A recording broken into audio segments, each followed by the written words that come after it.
আপনি যত আমল করেছেন, যত রোজা রেখেছেন, যত হজ করেছেন, জুমা পড়েছেন, 5 ওয়াক্ত নামাজ পড়েছেন, কিন্তু অংশীদার সাব্যস্ত করছেন কার সাথে? আল্লাহর সাথে।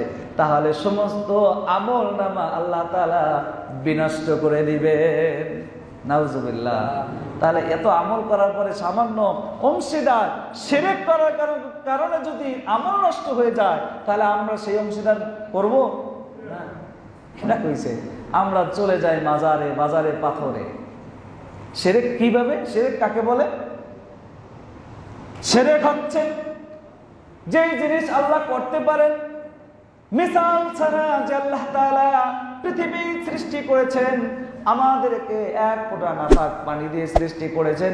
মানুষ একটু চিন্তা করলে হয়, এক ফোঁটা নাপাক পানি দিয়ে আমাকে আপনাকে সৃষ্টি করেছেন। মায়ের গর্ভের ভিতরে ডিম্বাণু আর শুক্রাণুকে একত্রিত করে মডিফাই করে 40 দিন মডিফাই করে রক্তের টুকরায় পরিণত করে, আবার 40 দিন মডিফাই করে আবার মাংসের পরিণত করলেন, আবার 40 দিন মডিফাই করলেন। করার পরে আমাদের ভিতরে হাড় বড় চলে আসছে।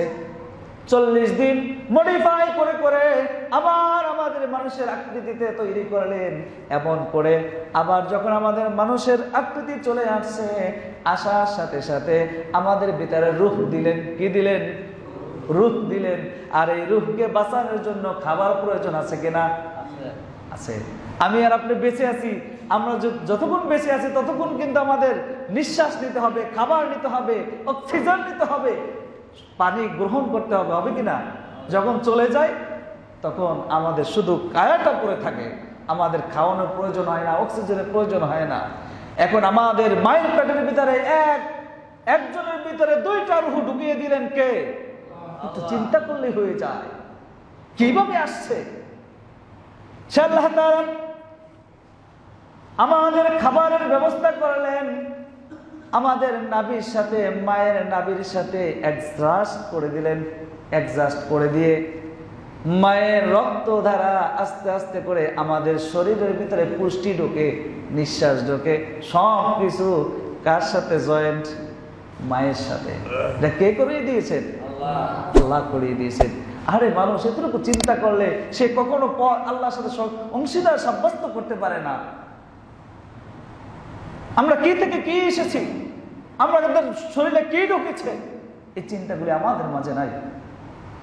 আমরা যাই মাজারে, বাজারে, যেটা আমাদের মা বাবা, যে বাবার সামনে যে সেজদায় লুটিয়ে পড়ি, আমাদের বাবা আমাদেরকে এটা দিবেন। আসলে কোনো বাবার গাবা আর পাথরে দিতে পারেন?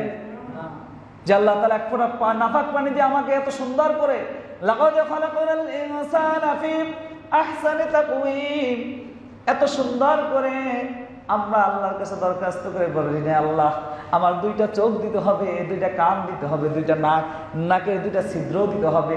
কথা বলেছি, দরখাস্ত করেছি, করি নাই, বিনা দরখাস্তে আমাদেরকে আল্লাহ তাআলা দিলেন। দিয়েছেন না?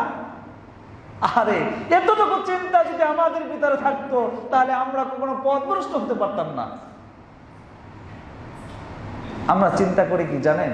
আমরা চিন্তা করি এই দুনিয়া মস্ত বড়, খাও দাও ফুর্তি করো। এই খাওয়া দাওয়া ফুর্তি করার সময় এখন মরলে বোঝা যাবে যে আসলে ফুর্তি করার সময়টা কি দুনিয়া ছিল না আমল করার সময় দুনিয়ায় ছিলাম। আমল বাদ দিয়ে আমরা ফুর্তি করি, আমল ছেড়ে দিয়েছি। যদি আল্লাহ তাআলার প্রতি তাওয়াক্কুল করা যেত, আমি দেখেছি বিভিন্ন ব্যবসা বাণিজ্যের ভিতরে বিভিন্ন ল্যাংটা বাবার ছবি রেখে দিয়েছেন। জিজ্ঞেস করলে বলে এই ল্যাংটা বাবার কারণে আমার বেচা কিনা ভালো হয়। জোরে বলুন নাউজুবিল্লাহ। রিজকের ব্যবস্থা এই ল্যাংটা বাবাই করেছে। এই কথা চিন্তা ভাবনা করে যে ব্যক্তি বলবে, তার ঈমান সাথে সাথে চলে যাবে। কারণ রিজকের মালিক কে? আল্লাহ তাআলাকে যদি প্রশ্ন করা হয়, আল্লাহ তাআলা বলবেন ওয়ামা মিন দাব্বাতিন ফিল আরদি ইল্লা আলাল্লাহি রিজকুহা। জোরে বলুন আল্লাহু আকবার। আসমানের নিচে, জমিনের উপরে যত মাখলুক আছে, আমার আল্লাহ তাআলা যা সৃষ্টি করেছেন, সমস্ত মাখলুকের রিজকের দায়িত্ব একমাত্র কে নিয়েছে? তাহলে যদি আল্লাহ নিতে পারেন, তাহলে আমাদের বাবা আর গাজা বাবা, ল্যাংটা বাবা কোনো বাবাকে দিতে পারেন? ওই বাবাকে কে খাওয়াইছে? আমার আল্লাহই তো খাওয়াইছে। আমার মাথায় ধরে না ওই ল্যাংটা বাবা কিভাবে আল্লাহর ওলি হয়, কারণ তার ফরজও তো ঠিক নাই। আপনি কি দেখাইতে পারবেন কোন নবী ফরজ তরক করেছেন?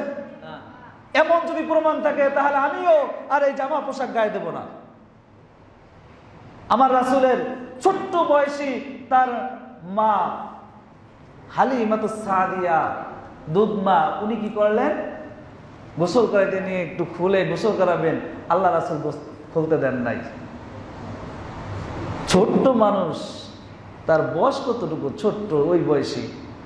আর আমি আর আপনি যার ফরজের সাথে কোনো মিল নাই, তাকে যে আমরা পূজা করি, তার কাছে যে আমরা চাই, এইগুলো চাওয়া যাবে না।